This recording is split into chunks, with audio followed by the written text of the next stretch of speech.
Bueno, vamos a comenzar con el bloque 1, pero antes introduciremos los 6 bloques en los que se divide el temario de Historia del Mundo Contemporáneo. Si picáis aquí, podéis apreciar los diferentes bloques. El primero sería finales del 18 y principios del 19. Ese sería el primer bloque. El segundo sería de prácticamente todo el siglo XIX, excepción del final. El tercer bloque incluiría finales del 19, Segunda Revolución Industrial, y luego ya la Revolución Rusa y la Primera Guerra Mundial. El cuarto sería el periodo de entreguerras, incluida, la Segunda Guerra Mundial. Por eso dice Europa se tambalea, porque salen de la Primera Guerra Mundial, entran en la crisis del 29 y se inicia en el 39 la Segunda Guerra Mundial. El quinto bloque sería cuando se produce la Guerra Fría, es decir, un enfrentamiento entre dos grandes países que se les llama dos gigantes, que serían la URSS, es decir, la actual Rusia y sus estados satélites, y Estados Unidos. Esto durará prácticamente todo el siglo XX. Y luego ya de 1990 hasta hoy, que sería la globalización del mundo. Este sería en general los 6 bloques del temario. Vamos a empezar con el primer bloque. El primer bloque a su vez se subdivide en 5 apartados. El primero sería el origen de nuestro mundo, que es una introducción general de todo lo que vamos a ver de finales del 18, sobre todo, y principios del 19. El segundo apartado sería, es decir, este sería un apartado introductorio, el primero. El segundo hablaría de ideologías, tanto económicas, hablaremos del mercantilismo, hablaremos de la fisiocracia, del liberalismo económico, como políticas, la lucha entre el absolutismo y el liberalismo, que después dará lugar al régimen democrático que tenemos hoy, y las diferentes ideologías sociales. Aquí se enfrentarán los partidarios de una sociedad estamental propia del antiguo régimen, de antes del siglo XVIII, y los partidarios de una sociedad de clase. El tercer apartado se refiere a la evolución política, es decir, aquí iremos viendo cómo se van sucediendo algunas revoluciones, sobre todo la norteamericana o la francesa, y cómo poco a poco irán acabando con la economía, el sistema político y social del antiguo régimen, y se establecerá por lo que sería la sociedad actual, la sociedad burguesa liberal. El cuarto apartado no es de política, sino que es de sociedad, y aquí veremos claramente cómo se establece una nueva sociedad que ya acabamos de adelantar, que sería la sociedad de clases. Y por último, el quinto apartado se refiere a aspectos económicos, tales como el paso de una economía tradicional basada en la agricultura a la aparición ya de la primera revolución industrial.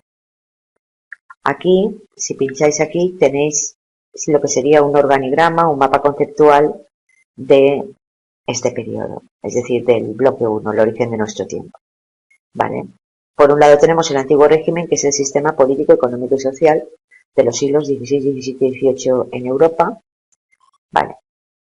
Y entonces vemos como en Europa durante los siglos XVII y XVIII se produce el antiguo régimen, que ya hemos explicado que se basa en una economía agrícola, en una política absolutista donde todos los poderes los tiene el rey, y en una sociedad estamental donde hay una serie de privilegiados que son una minoría y que no pagan impuestos, sino que los cobran. Evidentemente, este antiguo régimen se tambalea, es decir, cae por varias razones. Las nuevas ideologías que surgen en favor, sobre todo, del liberalismo político, económico y social, lo que sería la Ilustración. Otras razones serían económicas, el enriquecimiento de la burguesía y empobrecimiento de la nobleza, que pertenece a la sociedad estamental, al estamento privilegiado. Y luego también transformaciones sociales que acabarán con el antiguo régimen, como sería el propio reforzamiento político de la burguesía. Por lo tanto, se produce el inicio de la edad contemporánea, ¿vale? Y surgen una serie de revoluciones burguesas que ya hemos nombrado, como la independencia de Estados Unidos o la Revolución Francesa, que acaba con el Imperio Napoleónico. Vale, visto esto, nos venimos aquí. Estos serían como animaciones, es el mismo tema que vosotros tenéis. A veces no funciona, hay que tener paciencia, ¿vale? Y aquí vemos los diferentes apartados del bloque 1, el origen de nuestro tiempo. Los repasamos, sería una especie de introducción general, que es el que tenéis aquí, en esta animación. Luego las diferentes ideologías que acabarán con el antiguo régimen, cómo se suceden las diferentes revoluciones liberales burguesas para acabar con el antiguo régimen, cómo se pasa de una sociedad estamental a una de clases y cómo surge la revolución industrial. Vamos a ir al primer apartado, que sería la introducción, el origen de nuestro tiempo. Bueno, aquí tenéis exactamente lo mismo. Vamos a ver una introducción en la que se establece el inicio de la historia o edad contemporánea. Hechos destacados, ya lo hemos dicho: Estados Unidos se independiza de Inglaterra, se produce la revolución industrial en Inglaterra y se produce la revolución francesa, es decir, una revolución política en Francia. Esos serían los tres hechos que marcan el inicio de la edad contemporánea.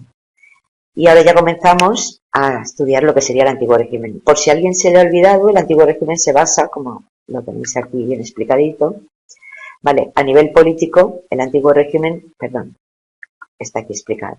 Tiene monarquía absoluta, este sería Luis XIV, el rey Sol, el rey absoluto de Francia durante el siglo XVII.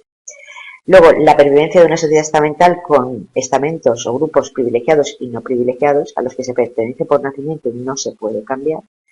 Aquí estaríamos hablando del principal privilegio: la nobleza y el rey no pagan impuestos, y una economía basada en la agricultura.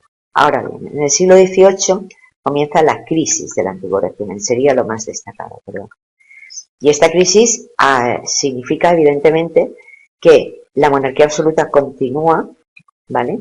Pero que hay un país ya que en 1689 hace la primera revolución liberal burguesa, es decir, a finales del siglo XVII, que es Inglaterra, y en este país ya se establece el parlamentarismo, lo que es lo mismo, el liberalismo político, lo que es lo mismo, la monarquía parlamentaria con la división de poderes. El rey ya no concentra los tres poderes políticos, sino que el ejecutivo lo seguirá teniendo el rey, pero el legislativo, es decir, el de hacer las leyes, lo concentrará el Parlamento. Por eso se llama monarquía parlamentaria. A nivel social continúa la sociedad estamental, con una sociedad claramente dividida por nacimiento: los no privilegiados, la burguesía, que se dedica a la artesanía, al comercio y pagan impuestos; el campesinado, que se dedica al campo, trabaja en las tierras o feudos de la nobleza y del alto clero, que son privilegiados, cobran impuestos, no los pagan, y el rey en la cúspide de la sociedad. ¿Por qué entra en crisis la sociedad del antiguo régimen? Porque la burguesía cada vez se enriquece más con la artesanía, con el comercio, y entonces reivindica y participar en esa monarquía absoluta, en donde el rey es quien concentra los tres poderes y su consejo real, es decir, quien le ayuda a gobernar, pertenece o bien a la nobleza o bien al alto clero, y ella quiere participar, ¿vale? Y a nivel económico continúa, evidentemente, con una sociedad principalmente agrícola. Siguen los gremios y las manufacturas, pero evidentemente estas manufacturas derivarán, que son fábricas sin máquinas, derivarán a serían una especie de prefábricas, es decir, con que se inventen la máquina de vapor, las principales máquinas, se pasará a la nueva economía industrial. Esto sería una interactiva donde tenéis otra vez el sistema político de absolutismo propio del antiguo régimen. Como tenéis que no crece mucho la población, con una estructura social basada en una estructura piramidal, ya lo hemos dicho, donde se pertenece por nacimiento y no se puede cambiar, y una economía con base agraria, donde el dueño de la tierra son los privilegiados, es decir, la nobleza y el alto clero. Ahora bien, en el siglo XVIII, como hemos visto, se producen cambios, y estos cambios son sobre todo ideológicos. A esa nueva forma de pensar, a esa nueva corriente de pensamiento se le denomina ilustración. Y los ilustrados son los que están en contra del antiguo régimen y a favor de cambiar tanto la política como la economía como la sociedad del antiguo régimen. Quieren cambiarlo todo. Principales ilustrados, pues los tenéis aquí: Rousseau, Montesquieu, Voltaire. Este movimiento, esta nueva forma de pensar, surge en el siglo XVIII en Gran Bretaña, pero se extiende sobre todo por Francia y por toda Europa. ¿Y por qué? Pues porque están en contra de la monarquía absoluta. Inglaterra ya no tiene monarquía absoluta y por lo tanto se desarrolla en Francia. Están en contra de la sociedad estamental y están en contra de una economía tan agraria. Aquí tenéis una explicación de lo que es la ilustración, cuáles son sus ideas fundamentales que acabamos de decir, y luego la práctica. Existen dos modelos de poner en práctica esta nueva forma de pensar, estas ideas.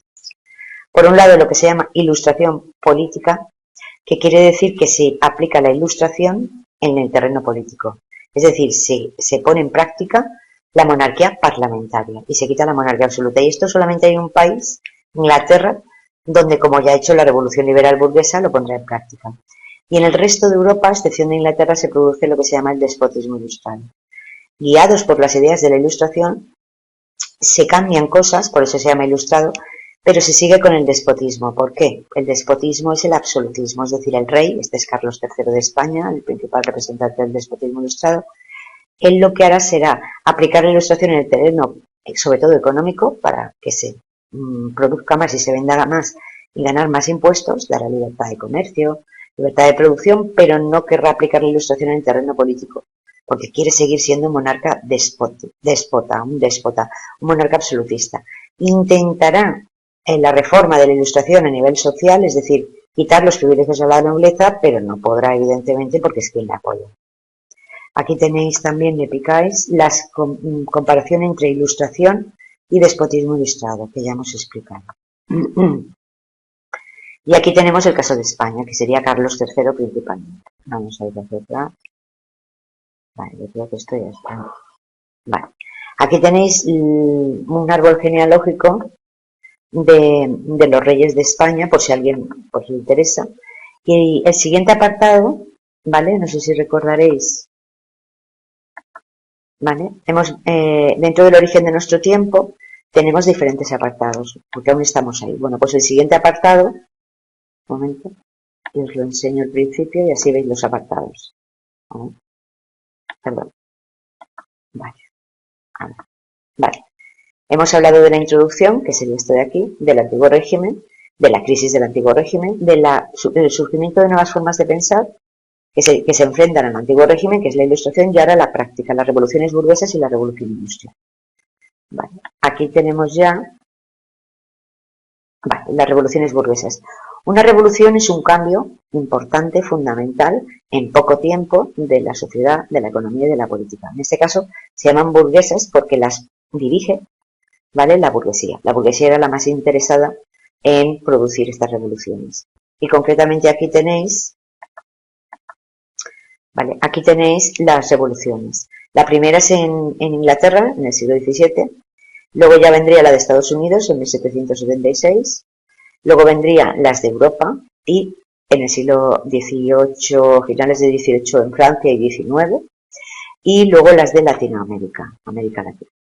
Esto sería el típico dibujito de la Revolución Francesa que estudiaremos, y esto es un organigrama que os he hecho donde se resume el paso de la Edad Moderna a la Edad Contemporánea. Es decir, tenemos el antiguo régimen en Europa en los siglos XVI, XVII y XVIII, ¿vale? Gracias a las revoluciones burguesas ese antiguo régimen cae y en los siglos XVII, XVIII, XIX y XX, dependiendo de los países, se establece una sociedad burguesa, ¿vale? Perdón. Y ahora, ¿qué es el último? ¿Qué es la revolución industrial? Pues ya lo hemos explicado. La revolución industrial supone una revolución económica en el que evidentemente aparecen multitud de industrias y pasamos ya a una sociedad industrial. Lo estudiaremos más adelante. Y con esto se acaba el primer apartado del bloque, que es una introducción sobre el origen de nuestro tiempo.